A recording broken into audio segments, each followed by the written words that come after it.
It is a high honor to be inducted into the International Civil Rights Walk of Fame. It is significant. This is a special club. For the past 14 years, activist and former TV personality Zernona Clayton has been collecting the shoes and institutionalizing the footsteps of civil and human rights icons. The Walk of Fame now has a new home. It's moving from the King Center downtown to the National Civil Rights Museum. An estimated 3 million people will see the Walk of Fame annually. The chairman of the Southern Christian Leadership Conference, Dr. Bernard Lafayette, and the president and CEO, Dr. Charles Steele Jr., were two of the 5 honorees. I called Bernard Lafayette one of the foot soldiers. Dr. King said one time that he really thought that Bernard enjoyed getting his head beaten. He got beaten all the time, fighting for justice and equity, going to jail all the time. Never getting tired. I never saw Bernard act as if he were tired. He was ready to go on the next journey for justice. The Bible will tell you the man started and was the first chair of the student movement in Nashville, Tennessee, making news, making headlines, and getting bashed in the head for justice. Got up and started again and again and again.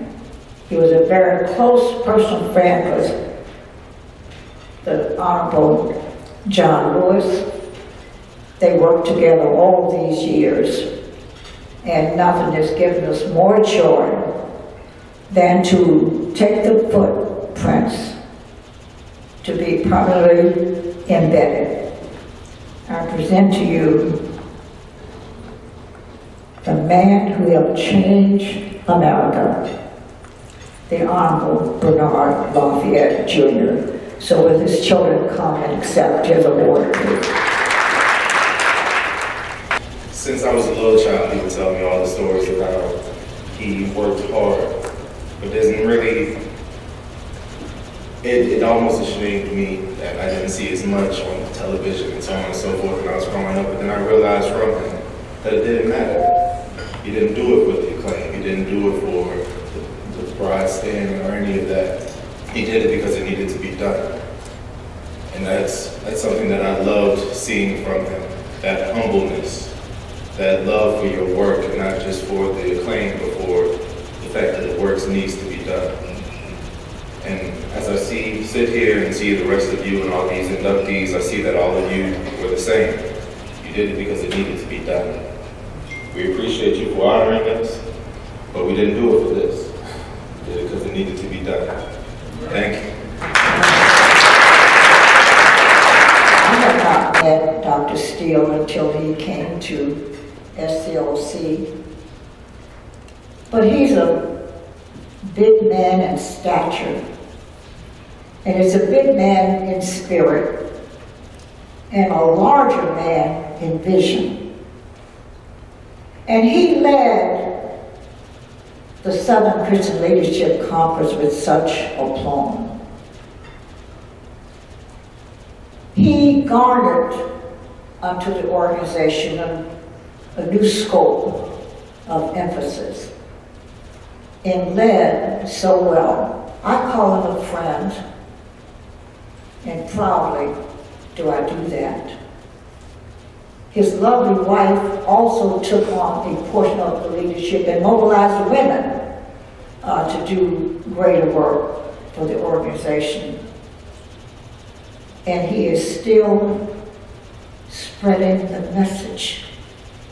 Even though we lost our central messenger, he is still the voice, the image, the presence and spirit of Dr. Martin Luther King Jr. and what he espoused.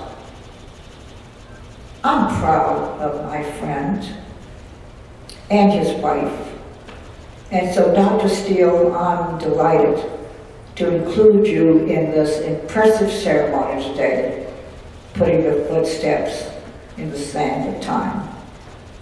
Doctor, come forward.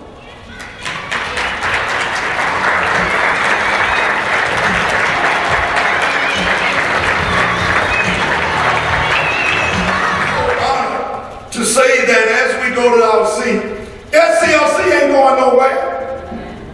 Many people thought it was dead, as Ms. Clayton said. I came back for a second tour of duty, raised $20 million in 3.5 years. I resigned my city seat to come over to Atlanta almost 14 years ago.